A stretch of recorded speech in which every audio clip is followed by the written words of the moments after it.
हाय, welcome. आज के इस वीडियो में हम जियोग्राफी के कुछ टॉपिक पढ़ेंगे। हमारे पास ये वर्ल्ड मैप है और हम आज पृथ्वी पर उपस्थित जितने भी ओशियंस हैं, महासागर हैं, कॉन्टिनेंट्स हैं, उनके बारे में जानने की कोशिश करेंगे। तो शुरू करते हैं। सबसे पहले हम जान लेते हैं महासागर कुल 5 हैं, जो जलवायु, मौसम, जैव विविधता, व्यापारिक मार्ग और पारिस्थितिकी तंत्र पर गहरा प्रभाव डालते हैं। सबसे पहले हम पढ़ेंगे प्रशांत महासागर के बारे में। पैसिफिक ओशियन जो है ये सबसे बड़ा और सबसे गहरा महासागर है। हम यहाँ पे देख पा रहे हैं यहाँ इस मैप में कि जो पैसिफिक ओशियन है ये सबसे बड़ा दिख ही रहा है। ये पूरा, ये देखिए यहाँ से यहाँ तक फैला हुआ है ना, और यहाँ पे हम देख रहे हैं इस तरफ, यहाँ से लेके काफी जो है ये सबसे बड़ा और सबसे गहरा महासागर है। क्षेत्रफल इसका 16.52 करोड़ वर्ग किलोमीटर है। ये दुनिया का लगभग 46% महासागरीय क्षेत्र इसके अंडर आता है। इसमें सबसे गहरी जगह दुनिया की मरियाना ट्रेंच है, जिसकी गहराई 10,994 मीटर है। और ये प्रशांत महासागर में सबसे ज्यादा द्वीप पाए जाते हैं।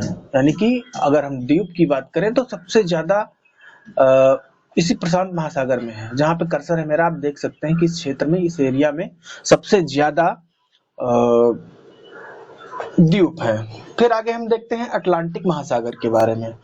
अटलांटिक महासागर दूसरा सबसे बड़ा महासागर है। अब अटलांटिक ओशियन हम देख सकते हैं यहाँ पे है। कहाँ पे है? अटलांटिक ओशियन जो अमेरिका कंटिनेंट है, नॉर्थ अमेरिका, साउथ अमेरिका और अफ्रीका, यूरोप के बीच का जो एरिया है, जहां पे मेरा कर्सर है आप देख सकते हैं, ये अटलांटिक ओशियन है। ये दूसरा सबसे बड़ा महासागर है। इसका जो एरिया है 10.6 करोड़ वर्ग किलोमीटर है। अब यहाँ पे क्या है, कुछ धाराएं पाई जाती हैं। एक गल्फ स्ट्रीम होती है और एक कनारी करंट, ये महत्वपूर्ण धाराएं पाई जाती हैं। और यहाँ पे मिड अटलांटिक रिज नामक जलमग्न पर्वत श्रृंखला यहीं पे है। यानी कि अटलांटिक ओशियन में दो चीजें हम देखेंगे, एक तो गल्फ स्ट्रीम और कनारी करंट, है ना। इसके बारे में जरा हम डिटेल में देख लेते हैं क्या चीजें हैं, है ना। तो हम देखते हैं।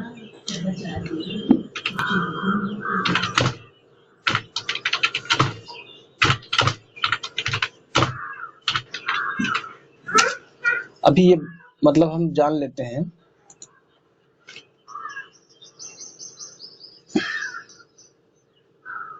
गल्फ स्ट्रीम और कनारी करंट के बारे में। ये ओशियन करंट्स हैं। महासागरीय धाराएं महासागरों में पानी के नियमित प्रवाह को दर्शाती हैं। ये धाराएं तापमान, पवन तंत्र, पृथ्वी का घूर्णन की वजह से एक इफेक्ट होता है, जिसको कि कोरियोलिस इफेक्ट कहते हैं। ठीक है, ये डिसाइड करता है कि जो धाराएं हैं उनका प्रवाह क्या होगा। इसके बारे में हम आगे डिटेल में पढ़ेंगे। और ये समुद्री जल के घनत्व से प्रभावित होती हैं, है ना। तो यानी कि महासागरीय धाराएं पहले क्या होती हैं, अगर इसके बारे में आपको जानना है तो इतना काफी है कि महासागरों में पानी के नियमित प्रवाह को दर्शाती हैं। तो गल्फ स्ट्रीम के बारे में हम जान लेते हैं। ये गर्म महासागरीय धारा है। इसका स्थान उत्तर अटलांटिक महासागर, ये देखिए उत्तर अटलांटिक महासागर यहाँ पे है। इसका जो स्थान है उत्तर अटलांटिक ओशियन, ये उत्तर अटलांटिक महासागर, जहां पे मेरा कर्सर है आप देख सकते हैं, यही की ये गर्म धारा है। दिशा इसकी मैक्सिको की खाड़ी, ये देखिए गल्फ ऑफ मैक्सिको यहाँ है। गल्फ ऑफ मैक्सिको ये है ना।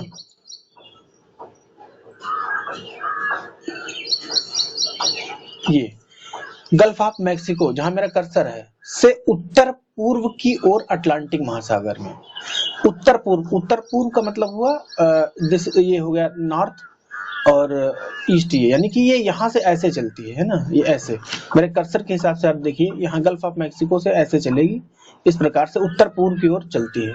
है ना, अटलांटिक महासागर में। अब गल्फ स्ट्रीम की कुछ खास बातें हम जान लेते हैं। ये गर्म पानी की धारा है। यह उष्णकटिबंधीय ट्रॉपिकल क्षेत्र से गर्म पानी को उत्तरी अटलांटिक महासागर की ओर ले जाती है। यानी कि जो ये देखिए, ये ट्रॉपिक ऑफ ये उष्णकटिबंधीय क्षेत्र, जो ट्रॉपिकल एरिया है, ये यहाँ पे है ना, ये है ना, ये जो एरिया है ये उष्णकटिबंधीय क्षेत्र है ना।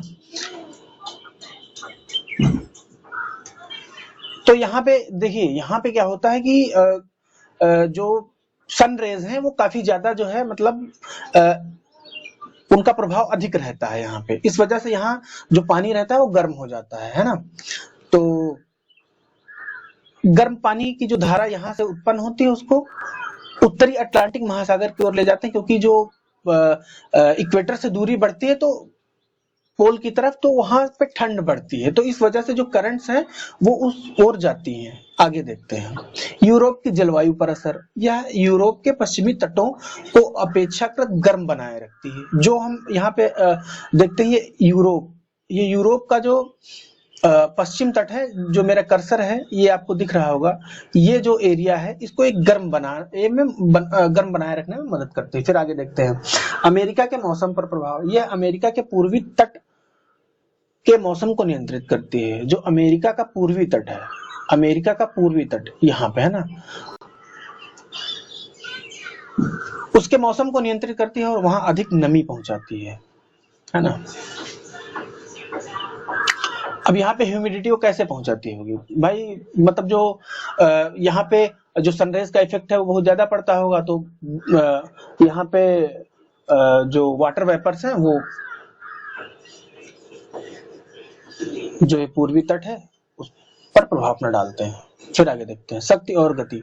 यह दुनिया की सबसे तेज महासागरीय धाराओं में से एक है, जिसकी औसत गति 4 मीटर पर सेकंड है। फिशिंग और नेविगेशन पर प्रभाव। यह मछली पकड़ने और समुद्री यातायात को प्रभावित करती है, खासकर उत्तर अमेरिका और यूरोप के लिए। ये जो गल्फ स्ट्रीम है ये मछली पकड़ने और समुद्री यातायात को प्रभावित करती है ना, ये चीज।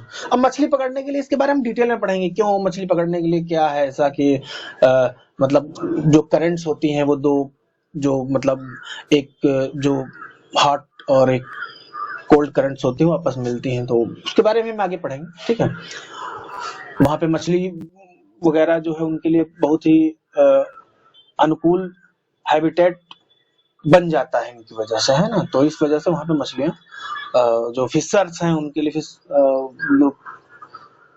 वहां पे फिशरीज का बिजनेस बहुत अच्छा रहता है, ये बात है ना, उत्तर अमेरिका और यूरोप के लिए, ठीक है। फिर आगे देखते हैं, गल्फ स्ट्रीम गर्म है, यूरोप का हीटर है। ये क्या है, कुछ भी मतलब। कनारी करंट, ठंडी महासागरीय धारा, पूर्वी अटलांटिक महासागर, अफ्रीका के पश्चिमी तट के पास प्रकार ठंडी धारा है ये, ठीक है।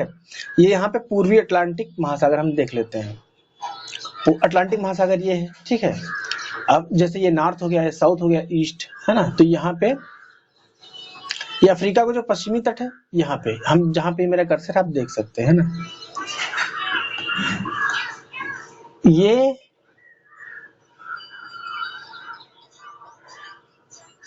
ठंडी धारा है। दिशा इसकी जो है उत्तर से दक्षिण की ओर है। उत्तर से दक्षिण, उत्तर मतलब देखो यार, इधर उत्तर है, उत्तर से दक्षिण की ओर, है ना। यानी कि यूरोप से पश्चिमी अफ्रीका की तरफ चलती है, ठीक है। अब हम कनारी करंट की खास बातें जानते हैं। ठंडा पानी लाता है, या ये उत्तरी अटलांटिक से ठंडा पानी लाकर अफ्रीका के पश्चिमी तट पर गिराता है, ठीक है। देखो यार, ठंडा पानी मतलब जाहिर सी बात है, जैसे ये पोल्स के पास से जब इधर को आएगा, है ना, तो ठंडा पानी ही होगा ना, ये चीज।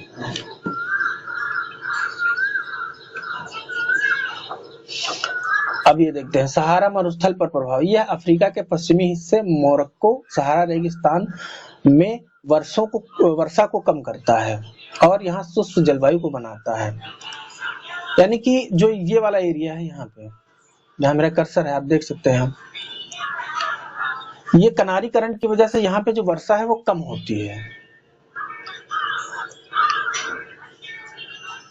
और वहां शुष्क जलवायु को बनाता है। ठीक, इसके बारे में डिटेल्स पढ़ेंगे हम आगे। अब वेलिंग को बढ़ावा, यह ठंडी धारा महासागर की गहराई से पोषक तत्वों को सतह पर लाती है। अब जो ये करंट है वो जो सागर का क्षेत्र है ये वाला, यहाँ से जो पोषक तत्व जो गहराई में होते हैं उनको ऊपर की ओर लाती है ना। अब ये खास बात ये है ना कि जो गर्म पानी होता है, मतलब जो ठंडा पानी है वो नीचे से जाता है, जैसे मतलब यहाँ पे ठंडा पानी आया, ठीक है। अब यहाँ पर सनराइज का ज्यादा इफेक्ट रहता है, तो वो पानी जो नीचे से जो ऊपर गर्म होता है वो जो है नीचे का ठंडा पानी उसको रिप्लेस करता है। तो इसमें क्या होता है कि जो नीचे जो पोषक तत्व होते हैं वो ऊपर आ जाते हैं, ठीक है। तो वहां पे पोषक तत्व ज्यादा होते हैं तो मछली पालन वहां पे बेहतर रहता है। मैं जहां कर्सर कर रहा हूँ इस जगह की बात चल रही है, ठीक है। यूरोप की जलवायु पर प्रभाव, यह दक्षिणी यूरोप और अफ्रीका के पश्चिमी तट को ठंडा बनाए रखती है। यह दक्षिणी यूरोप, ये देखिए ये जो यूरोप है, दक्षिणी यूरोप और अफ्रीका का जो पश्चिमी तट है इसको ठंडा बनाए रखती है। इसमें भी ट्रिक है, कनारी ठंडी है, अफ्रीका की प्यास बढ़ाती है। वाह भाई वाह, बहुत सही चीज। तो हम आगे देखें क्या, इनका संबंध देखते हैं। ये वाला जरूरी देखना, कनारी ठंडी है, अफ्रीका की प्यास बढ़ाती है। फिर आगे देखते हैं गल्फ स्ट्रीम और कनारी करंट का संबंध। गल्फ स्ट्रीम गर्म पानी को उत्तर पूर्व में ले जाती है। गल्फ स्ट्रीम गर्म पानी को, अब यहाँ पे ये गल्फ स्ट्रीम है जो यहाँ से चलती थी ना, गल्फ ऑफ मैक्सिको से, तो गर्म पानी को उत्तर पूर्व में ले जाते हैं, नॉर्थ ईस्ट में लेके जाते हैं यहाँ पे, है ना। जबकि कनारी करंट उसी गर्म पानी को ठंडा करके, जो गर्म पानी गया उसको ठंडा करके वापस दक्षिण में, यहाँ साउथ में, यानी कि यहाँ पे अफ्रीका की तरफ लेके आती है ना। ये दोनों धाराएं उत्तरी अटलांटिक उपोष्ण कटिबंधीय प्रवाह मंडल का हिस्सा है। ये दोनों धाराएं उत्तरी अटलांटिक उपोष्ण कटिबंधीय प्रवाह मंडल, नॉर्थ अटलांटिक सब ट्रॉपिकल दायरे का हिस्सा है। इसके बारे में हम डिटेल में पढ़ेंगे। गल्फ स्ट्रीम और कनारी करंट मिलकर उत्तरी अटलांटिक महासागर में तापमान संतुलन बनाए रखती हैं। अब देखो यहाँ पे जो गल्फ स्ट्रीम है वो एक तरीके से गर्म जलधारा है, और जो कनारी करंट है वो ठंडी जलधारा है, ठीक है। और ये संतुलन बनाए रखते हैं ना। तो आगे हम देखते हैं। अब इसको छोड़ के जो हम पढ़ रहे थे वही पढ़ेंगे, है ना। यानी कि हमने जो है अटलांटिक ओशियन के बारे में लगभग पढ़ लिया है ना। ये वाला टॉपिक भी हो। अब हम अपना जो अपनी कंट्री है इंडिया, उसके नीचे जो अपना ओशियन है, इंडियन ओशियन की बात करेंगे, ठीक है। यह तीसरा सबसे बड़ा महासागर है और भारत के लिए सबसे महत्वपूर्ण है। इसका क्षेत्रफल 7.05 करोड़ वर्ग किलोमीटर है। मानसून पवन तंत्र को नियंत्रित करता है। हाँ, जो अपने यहाँ है ना, जो अपने यहाँ वर्षा होती है उसके रिलेटेड बात बताई गई है ना। यहाँ लक्षद्वीप, मालदीव, श्रीलंका, मेडागास्कर जैसे द्वीप स्थित हैं। चलो हम सबसे पहले देख लेते हैं लक्षद्वीप और मालदीव वगैरह कहाँ पे हैं। ये देखिए ये वाला जो एरिया है यहीं पे है दोनों, ये सॉरी यहाँ, ये देखिए सही से लग नहीं रहा। ये श्रीलंका कहाँ है, ये वाला है। मेडागास्कर कहाँ है, ये देखिए ये है मेडागास्कर, है ना। अब हम इंडियन ओशियन की बात कर चुके हैं, अब हम इंडियन ओशियन के नीचे देखते हैं दक्षिणी महासागर, ये वाला, ये वाला जो महासागर है इसकी बात चल रही है ना। ये दक्षिणी महासागर ये है ना, ऐसे मेरा कर्सर जहां जा रहा है ऐसे देखिए। इसे अंटार्कटिक महासागर भी कहते हैं। क्षेत्रफल 2.03 करोड़ वर्ग किलोमीटर है। यह महासागर अंटार्कटिका के चारों ओर स्थित है। यहाँ सबसे ठंडा पानी होता है, ऑब्वियसली पोल्स के करीब है। अंटार्कटिक संधि, एक संधि हुई है 1959 में, अंटार्कटिक संधि, उसके तहत यह क्षेत्र संरक्षित है। फिर आगे हम देखते हैं आर्कटिक महासागर। आर्कटिक महासागर कहाँ पे है, ये देखिए ऊपर की ओर है, ठीक है। सबसे छोटा और सबसे ठंडा महासागर है। क्षेत्रफल 1.40 करोड़ वर्ग किलोमीटर है। उत्तर ध्रुव इसी महासागर में स्थित है। यहाँ पर बर्फ की मोटी चादरें और समुद्री ध्रुवीय भालू पाए जाते हैं, है ना। तो ये चीज यहाँ पे देखिए, ये आर्कटिक ओशियन वाला एरिया है, यहाँ पे जो है पोलर बियर पाए जाते हैं, है ना। महासागरों को पैसा, बहुत अच्छा ये ट्रिक बता दिया यार, Pacific, Atlantic, Indian, southern, Arctic, इस तरीके से याद कर सकते हैं, है ना। पैसा, ये पैसा ट्रिक क्या गजब है, मतलब बहुत अच्छा है, एक सीरियल से है। सबसे बड़ा हो गया पी फॉर पैसिफिक, उससे छोटा हो गया अटलांटिक, है ना, यहाँ पे देखिए, उससे छोटा हो गया इंडियन, उससे छोटा हो गया सदर्न, और सबसे छोटा हो गया आर्कटिक ओशियन। ठीक है, आगे बढ़ते हैं हम लोग, कंटिनेंट्स के बारे में जानते हैं। कुल 7 महाद्वीप हैं। सबसे जो बड़ा कंटिनेंट है वो एशिया है। एशिया देखिए यहाँ पे है, ये देखिए एशिया है, यहाँ पे लिखा हुआ। ये वाला जो है, ये वाला जो है यहाँ पे, ये एशिया है, ठीक है। ये भी एशिया में ही आता है ना। सबसे बड़ा महाद्वीप है, इसका क्षेत्रफल 4.45 करोड़ वर्ग किलोमीटर है। सबसे अधिक जनसंख्या वाला है ये, यहाँ पे सबसे ज्यादा, मोस्ट पॉपुलेटेड कंट्री चाइना और इंडिया यहीं पे है ना। यहाँ हिमालय सबसे ऊंची पर्वत श्रृंखला, माउंट एवरेस्ट और गंगा ब्रह्मपुत्र डेल्टा स्थित है। यहाँ पे जो है सबसे ऊंची पर्वत श्रृंखला माउंट एवरेस्ट, जो कि यहाँ पे है ना। ऐसे करके हम इसको थोड़ा हम जूम कर लेते हैं तो हम ये देख पा रहे हैं, यहाँ पे ये देखिए, ये हिमालयाज है ना। गंगा ब्रह्मपुत्र डेल्टा, ये देखिए, ये है, ये अपनी रिवर है जो कि यहाँ से निकली है ना, गंगा, ठीक, गंगा ऐसे जा रही है ना, और ब्रह्मपुत्र यहाँ चाइना से होते हुए ऐसे आई है ना। ये गंगा ब्रह्मपुत्र डेल्टा यहीं पे स्थित है ना, ये चीज, ठीक है। आई होप आप एंजॉय कर रहे होंगे। फिर आगे, अफ्रीका, दूसरा सबसे बड़ा। अफ्रीका जो है यहाँ पे है, ये अफ्रीका, ये कंटिनेंट है ना, दूसरा सबसे बड़ा कंटिनेंट है। यहाँ सहारा मरुस्थल, सबसे बड़ा रेगिस्तान, नील नदी सबसे लंबी नदी और विक्टोरिया झील स्थित है। दुनिया का सबसे गर्म क्षेत्र और जैव विविधता से भरपूर है। यहाँ पे देखिए, ये सहारा डेजर्ट है, ये वाला है ना, ये जो है सबसे बड़ा रेगिस्तान है ना। नील नदी देखिए, ये आप देख पा रहे हैं ना, ये ऐसे नदी यहाँ से जाकर के ऐसे गई है, ठीक है ना। ये सबसे लंबी नदी है, तो हम जाने आज क्या कि सबसे लंबी नदी कौन सी है, नील नदी। और ये देखिए, ये वाला, ये जो है, ये विक्टोरिया झील है ना। ये दुनिया का सबसे गर्म क्षेत्र है और जैव विविधता से भरपूर है, ठीक है। अब देखिए होता क्या है कि जो इक्वेटर के आसपास वाले क्षेत्र होते हैं, वहां पे वर्षा अधिक होती है। वर्षा क्यों अधिक होती है? क्योंकि वहां पे जो सनरेज डायरेक्टली पड़ती हैं, इस वजह से वहां काफी ज्यादा जैव विविधता होती है। तो दुनिया का सबसे गर्म क्षेत्र है और सबसे अधिक जैव विविधता यहाँ पे पाई जाती है। अब हम अगले कंटिनेंट के बारे में जानते हैं। अगला कंटिनेंट है नॉर्थ अमेरिका। तो नॉर्थ अमेरिका हम देख पा रहे हैं, यहाँ पे है, ये नॉर्थ अमेरिका है ना।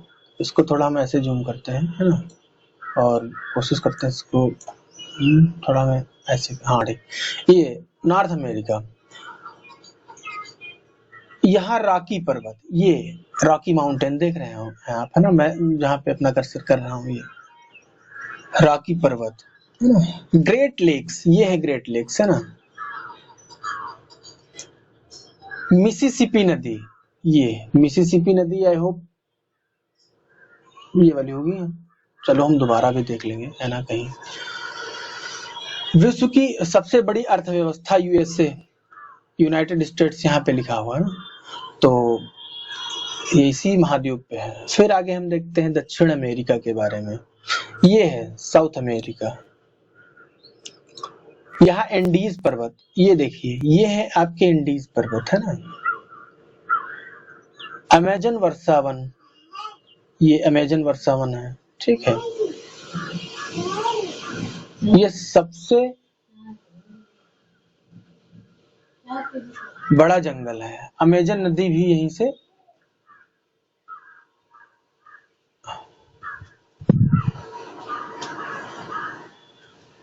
अमेजन नदी भी जो सबसे ज्यादा जल प्रवाह वाली नदी यहीं पे स्थित है ना।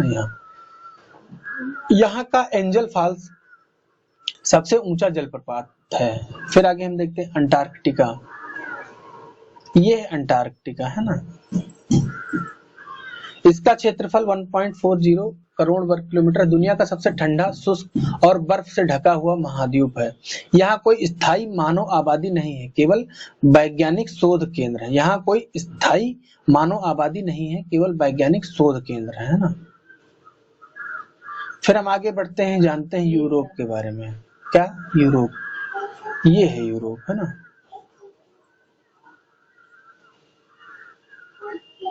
ये है यूरोप है ना।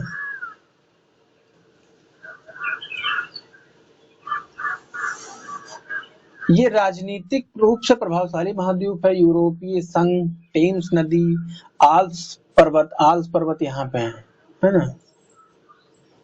आल्प्स पर्वत देखेंगे हम दूसरे मैप में देखेंगे, इसमें जो है क्लियर नहीं मिलेगा। वेटिकन सिटी सबसे छोटा देश यहीं पे है। फिर हम अगला कॉन्टिनेंट जो कि हम आखिरी पढ़ेंगे, ये है ऑस्ट्रेलिया है ना। यहाँ पे आप देख पा रहे होंगे ये ऑस्ट्रेलिया है ना। ये सबसे छोटा महाद्वीप है, इसे आइलैंड महाद्वीप भी कहते हैं। यहाँ ग्रेट बैरियर रीफ, ये जो यहाँ पे Great Barrier Reef, Great Victoria Desert और अनोखे जीव जंतु कंगारू, कोआला आदि पाए जाते हैं, ठीक है। इसमें भी ट्रिक है। महाद्वीपों को याद रखने के लिए नाशियो, Asia, Africa, North America, South America, Europe, Oceania trick use करें। ओसेनिया ऑस्ट्रेलिया के लिए ही कहा गया है ना। तो अब इसके बारे में हम कैसे क्वेश्चन आते हैं ये बताया है। जैसे कि मतलब कोई भी एग्जाम यूपीपीसीएस हो या जो भी है, उनमें कैसे एग्जाम क्वेश्चन आते हैं। जैसे सबसे बड़ा और सबसे छोटा महासागर कौन सा है, आपको पता होना चाहिए कि सबसे बड़ा हमने बताया था अभी, यहाँ पे पैसिफिक ओशियन होता है। सबसे छोटा कौन सा है, आर्कटिक जो कि यहाँ पे है। दुनिया का सबसे बड़ा महाद्वीप कौन सा है, एशिया है। और सबसे अधिक देशों वाला महाद्वीप कौन सा है, अफ्रीका। यहाँ पे 54 देश हैं। कौन सा महासागर भारत को प्रभावित करता है, हिंद महासागर। सबसे ठंडा महासागर कौन सा है, आर्कटिक महासागर। ये देखिए ये जो है आपका